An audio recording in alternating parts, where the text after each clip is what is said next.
Muitas pessoas têm dúvidas quando falamos sobre a segurança eterna da salvação. Alguns se preocupam, pensando que esse ensino poderia abrir espaço para uma vida de desobediência e pecado. Mas será que isso é verdade? A palavra de Deus nos dá uma resposta clara. Na primeira epístola de João, aprendemos que a vida de Deus não pode ser caracterizada pelo pecado. O apóstolo escreve: todo aquele que é gerado de Deus não pratica pecado, porque a sua semente permanece nele. 1 João 3:9. Aqui vemos que a nova vida que recebemos em Cristo nos capacita a rejeitar o pecado, não a abraçá-lo. O apóstolo Paulo também aborda essa questão em Romanos 6:1, perguntando: permaneceremos no pecado para que a graça abunde? Ele mesmo responde, mostrando que fomos libertos do pecado para viver uma vida de justiça. Paulo destaca nossa nova posição em Cristo, nosso novo serviço à justiça e o poder do Espírito Santo que habita em nós, em Romanos, capítulo 6, versos 1 a 14, capítulo 6, versos 15 a 23, capítulo 8, versos 1 a 16.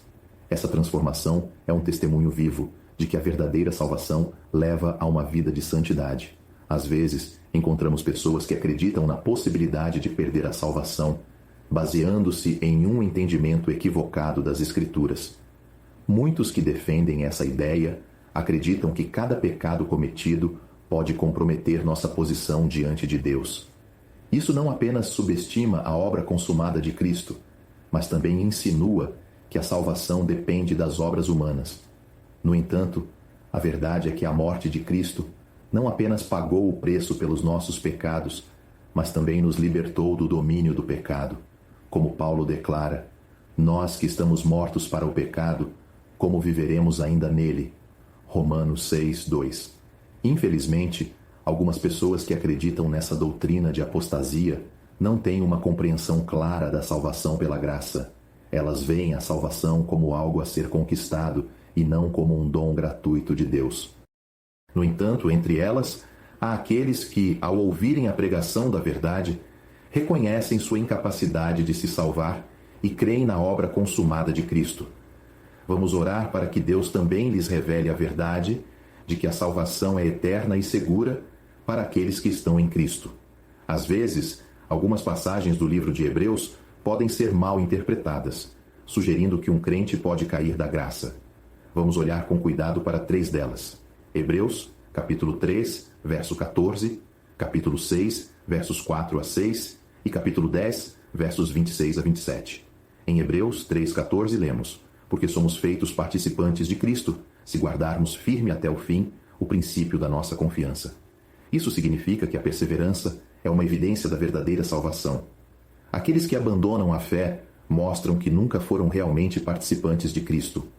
Hebreus 6, versos 4 a 6, descreve pessoas que foram iluminadas e experimentaram certas bênçãos, mas que nunca foram realmente salvas.